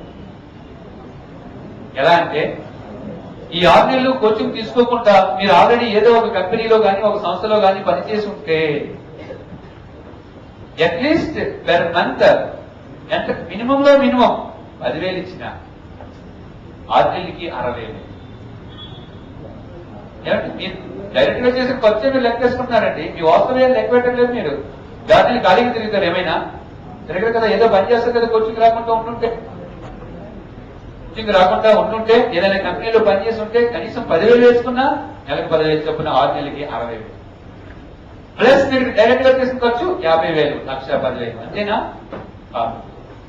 మీరు ఎంతో సాక్రిఫైస్ చేశారు, ఎంతో ఎంజాయ్మెంట్ కోల్పోయారు, ఎన్నో పండుగలు మిస్ అయ్యారు. అన్నిటికంటే ముఖ్యంగా మీ తల్లిదండ్రులు, పర్టికులర్ గా పేరెంట్స్ నుంచి వచ్చిన తల్లిదండ్రులు, పిల్లల అభ్యర్థులు ఎవరైనా ఉంటే వాళ్ళకి ఎంతో సాక్రిఫైస్ చేసి తమ వినియోగాన్ని పోస్ట్పోన్ చేసుకుని, తమ ఎంజాయ్మెంట్ పోస్ట్పోన్ చేసుకుని మీకు డబ్బు పంపిస్తున్నారు. మరి వాళ్ళు చేసినవి ఏమి ఎక్కడ కౌంట్ చేస్తాను? ఇవన్నీ కౌంట్ చేయాలి. అప్పుడే నిజమైన సంక్షేమం ఏంటో మనకు తెలుసు. తల్లిదండ్రులు ఖచ్చితంగా మన అభ్యర్థులు కొంతమంది అయినా సరే బాగా పావర్టీ నుంచి వచ్చిన వాళ్ళు ఉంటారు. మీ తల్లిదండ్రులు కూలీ పని చేసి ఎంతో ఇబ్బంది పడి మీకు పరిశీలించుంటారు. వాళ్ళు ఎంతో తమ సంతృప్తిని, తమ ఎంజాయ్మెంట్ ని పోస్ట్పోన్ చేసుకుని మీకు డబ్బులు ఇచ్చారు. మరి దాన్ని ఎవరు లెక్కేస్తారు? దాన్ని లెక్క వేయాలి కదా. డబ్బులున్న వాడు 20,000 ఇవ్వడం వేరే, వయసులో ఉన్న వాళ్ళు ఉన్నారండి. పిల్లలకి 50,000 ఓకే ఖర్చు పెట్టుకుని కోచింగ్ తీసుకొని ఇచ్చారు. అందులో పెద్ద సాక్రిఫైస్ ఏమీ లేదు. ఏమైనా శాఖ ఇవ్వడం ఉంది అందులోని. డబ్బున్న వాడు ఆయన ఒక 50,000 ఇచ్చాడు. మహా అయితే 50,000 ఇంకోటి వడ్డీకి ఇస్తే ఎంత లాస్ అవుతుంది క్యాలిక్యులేట్ చేసుకుంటాడు. అదే పేదవాడి పరిస్థితి ఏంటి? ఆయన ఎంతో కష్టపడి డబ్బు సంపాదించి నెల మీకు ఏటీఎం లో మీకు బ్యాంక్ లో పైసలు వేస్తూ మిమ్మల్ని చదివిస్తున్నాడు. వాళ్ళు చేసే సాక్రిఫైస్ మనం కౌంట్ చేయగలమా? నిజమైన మీ వ్యయం ఎంతో తెలియాలంటే వాళ్ళు చేసే త్యాగాన్ని కూడా మీరు కౌంట్ చేయాలి. అది నిజమైన వ్యయం. ఓకే, అట్లాగే ఇక్కడ విషయానికి వస్తున్నాం. ఇక్కడ ఆర్థిక సంక్షేమ సూచి మనకు ఎట్లా తెలుస్తుంది? ఇక్కడ ఆర్థిక సంక్షేమ సూచి మనకు ఎట్లా తెలుస్తుంది అంటే జాతీయ ఆదాయాన్ని పెంచే అంశాలు కొన్ని ఉన్నాయి, దాన్ని చేర్చాలి. జాతీయ ఆదాయాన్ని తగ్గించే అంశాలు కొన్ని ఉన్నాయి, దాన్ని తగ్గించాలి. లేదా మరోలా చెప్పచ్చు, ప్రజా సంక్షేమాన్ని పెంపొందించే అంశాలను జాతీయ ఆదాయానికి చేర్చి ప్రజా సంక్షేమాన్ని తగ్గించే అంశాలను జాతీయ ఆదాయానికి తీసివేస్తే వచ్చేదే ఇక్కడ ఆర్థిక సంక్షేమ సూచి అంటే ఎకనామిక్ వెల్ఫేర్. ఉదాహరణకి ప్రజా సంక్షేమాన్ని పెంపొందించే అంశాలు ఏంటి? ఒకటి విశ్రాంతి. విశ్రాంతి ప్రజా సంక్షేమాన్ని పెంపొందిస్తుందా లేదా? పెంపొందిస్తుంది. ఎట్లా పెంపొందిస్తుంది? విశ్రాంతి అనేది ప్రజా సంక్షేమాన్ని పెంపొందిస్తుంది.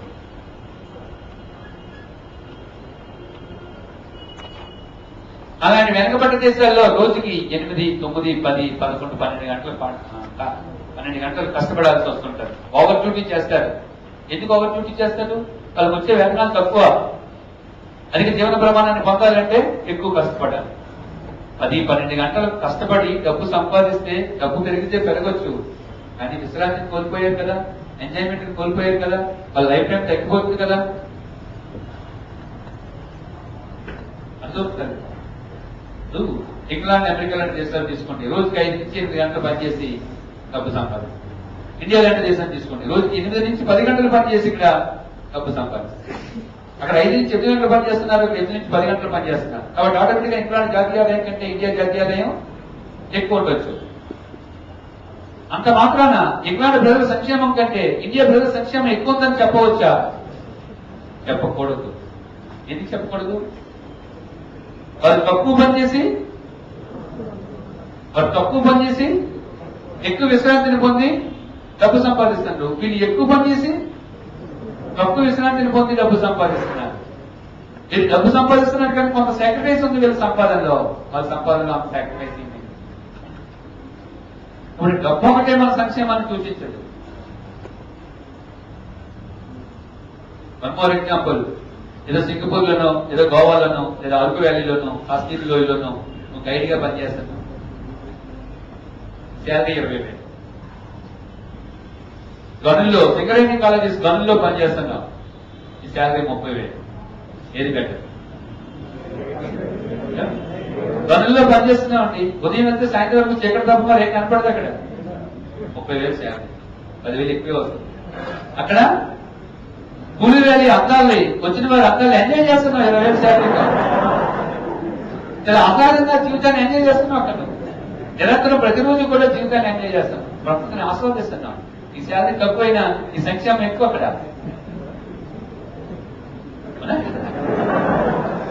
పనుల్లో పనిచేసినప్పుడు ఈ శాలరీ ఎక్కువైనా ఈ సంక్షేమం తక్కువ అక్కడ. కాబట్టి ప్రజా సంక్షేమాన్ని పెంపొందించే అంశాలు కొన్ని ఉన్నాయి, వాటిని కౌంట్ చేయి. అలాంటి అంశాల్లో ఒక అంశం ఏది? విశ్రాంతిని కౌంట్ చేస్తున్నారా జాతీయ ఆదాయంలో? లేదు, కౌంట్ చేయమంటాడు. విశ్రాంతి అంటే మరొక విషయం, పని చేస్తూ తీసుకునే విశ్రాంతిని కౌంట్ చేయాలి. భారతీయులు విశ్రాంతిని కౌంట్ చేయకూడదు. వీళ్ళు పనే చేయరు, అది విశ్రాంతి కాదండి, సోమరిపోతారు. కాబట్టి విశ్రాంతిని జాతీయ ఆదాయానికి చేర్చాలి అంటాడు ఎవరు? Family. Okay, first point okay కదా. సెకండ్ పాయింట్, మార్కెట్ లోకి రాని ఆర్థిక కార్యకలాపాలు, నాన్ మార్కెట్ యాక్టివిటీ.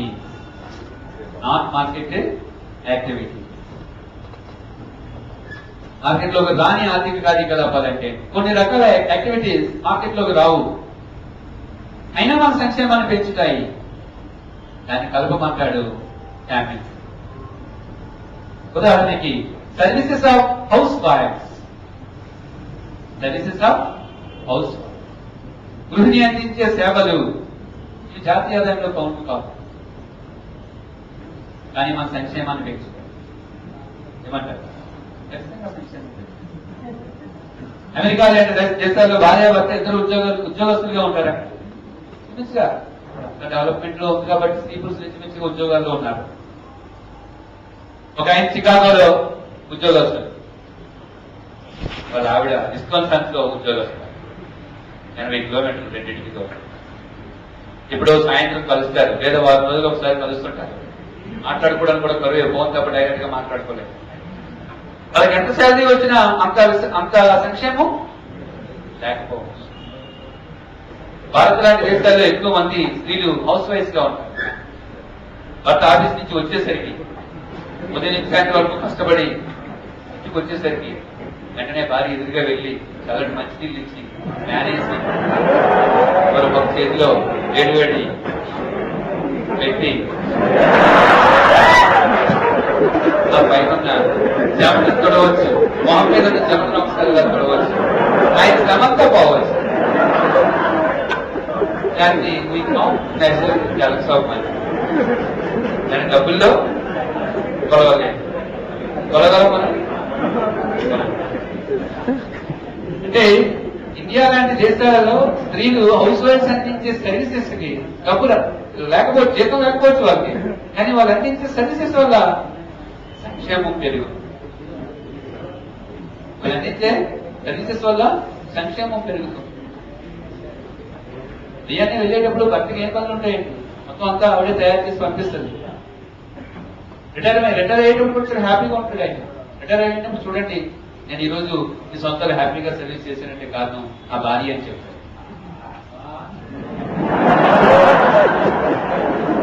అదే డెవలప్డ్ కంట్రీస్ లో చూడండి, నేను ఎక్కడైనా సరే ఇద్దరు పనిచేస్తున్నారు అనుకోండి, చాలా కష్టంగా ఉంటుంది. అంటే నా ఉద్దేశం ఏంటంటే, ఇక్కడ మార్కెట్ లోకి రాని కార్యకలాపాలు కొన్ని ఉంటాయి, అవి మన సంక్షేమాన్ని పెంచుతాయి. ఉదాహరణకి గృహిణి అందించే సేవ. జాతీయంగా కౌంట్ చేస్తున్నామా? లేదు. కౌంట్ చేయమంటాడు, విశ్రాంతిని చేర్చమంటాడు, మార్కెట్ లోకి రాని ఆర్థిక కార్యకలాపాలు చేర్చమంటాడు. ఇక ప్రజా సంక్షేమాన్ని తగ్గించే అంశాలు కొన్ని ఉన్నాయి. ఏ అంశాలు తగ్గిస్తున్నాయి? కలుషితాలు. పరిశ్రమలు అభివృద్ధి చెందుతున్నాయి, పట్టణాలు అభివృద్ధి చెందుతున్నాయి. పరిశ్రమలు అభివృద్ధి చెందే కొద్దీ, పట్టణాలు అభివృద్ధి చెందే కొద్దీ రోజు రోజుకి కలుషితాలు పెరిగిపోతున్నాయి. హైదరాబాద్ లో చూడండి, హైదరాబాద్ లాంటి మహానగరాల్లో ఒకసారి అలా మనం నగర విహారానికి వెళ్ళాం అనుకోండి, అలాంటి వాళ్ళకి ప్రాబ్లం లేదు, కానీ మంచి కలర్ఫుల్ గా ఉన్న వ్యక్తులు అలా విహారానికి వెళ్తే తిరిగి వచ్చేసరికి అసలు కలర్ మారిపోతుంది. అంత పొల్యూషన్ ఉంటుంది ఇక్కడ, అంత పొల్యూషన్ ఉంటుంది ఇక్కడ. అంటే ఈ పొల్యూషన్ మన సంక్షేమాన్ని ఏం చేస్తుంది? పొల్యూషన్ మన సంక్షేమాన్ని. కాబట్టి ఎప్పుడు ఎన్ని పరిశ్రమలు పెట్టాము, పరిశ్రమలో ఎంత ఉత్పత్తి వచ్చింది, ఉత్పత్తినే కౌంట్ చేస్తున్నాం జాతీయ ఆదాయంలో. ఆ పరిశ్రమల నుంచి వెలువడే కలుషితాల వల్ల ప్రజల ఆరోగ్యం ఎంత కోల్పోయారు అనేది కౌంట్ చేయలేదు. ఒక ఫ్యాక్టరీ పెట్టావండి నువ్వు, దీనివల్ల 500 కోట్ల ఉత్పత్తి అయింది, అది జాతీయ కౌంట్ చేశావు. కానీ ఈ ఫ్యాక్టరీ వల్ల, దాని నుంచి వచ్చే కలుషితాల వల్ల చుట్టుపక్కల ఉన్న 1000 మంది ప్రజల ఆరోగ్యం దెబ్బతిన్నది. ఆరోగ్యాన్ని వాళ్ళు దృష్టిలో తీసుకోవడానికి 1000 కోట్లు ఖర్చు పెట్టారు. ఆ ఆరోగ్యాన్ని తిరిగి పునరుద్ధరించుకోవడానికి కొంత ఖర్చు పెట్టారు. ఆ చేసిన ఖర్చుని నువ్వు జాతీయంగా లెక్కిస్తున్నావా? లేదు. కాబట్టి ఏమంటాడైనా, పర్యావరణం వల్ల పారిశ్రామికీకరణ, పట్టణీకరణ వల్ల దెబ్బతిన్న పర్యావరణ కాలుష్యాన్ని తీసివేయాలి.